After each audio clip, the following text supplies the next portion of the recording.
లక్షలాది మందికి విద్యా దీవెనలు అందిస్తోన్న జగనన్న పేరు ఆయా విద్యార్థుల గుండెల్లో సువర్ణాక్షరాలతో లిఖించబడింది అనడానికి ఎన్నెన్నో ఉదాహరణలు, మరెన్నో నిదర్శనాలు. ఇవి కేవలం మాటలు కావు, జగనన్న విద్యా దీవెన అందుకున్న వారి హృదయ స్పందనలు. మీరు మీ పిల్లల్ని చదివించాలని అనుకోవాలి కాని నేను ఎందాకైనా చదివిస్తాను అని తన అక్క చెల్లెమ్మలకు మాట ఇచ్చిన జగనన్న తన మేనల్లుళ్ళు మేనకోడళ్లను అనుకున్నట్టుగానే చదివిస్తూ ఉండడం ఇప్పుడు ప్రపంచమంతా అచ్చురువొందేలా చూస్తోంది.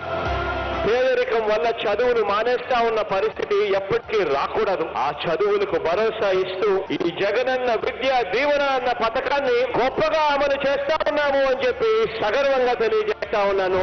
గత ప్రభుత్వంలో పూర్తి ఫీజు రియంబర్స్మెంట్ ఇవ్వాలనే ఆలోచన కూడా చేయలేదు. అరకొరగా ఇచ్చే ఫీజు రియంబర్స్మెంట్ కూడా ఇవ్వకుండా కాలేజీలకు భారీగా బకాయిలు పెట్టిన దుస్థితి. ఇక భోజన వసతి ఖర్చులైతే పట్టించుకున్న పాలకుడే లేడు. ఫైనల్ పరీక్షలు రాసినా ముగుస్తున్న విద్యార్థులు ఇబ్బంది పడకూడదు అన్న ఉద్దేశంతో ఆయా త్రైమాసికాలు ముగియకముందే 2023 మే ఆగస్టులో 2 లక్షలకు పైగా విద్యార్థులకు మేలు చేస్తూ 186 కోట్ల రూపాయలు ఇప్పటికే విడుదల చేసింది ప్రభుత్వం. ఫైనల్ పరీక్షలు ఇటీవలే ముగిసినా లేదా పరీక్షలకు సన్నద్ధమవుతున్న 59,724 మంది విద్యార్థులకు ప్రస్తుతం నిధులు విడుదల చేస్తోంది.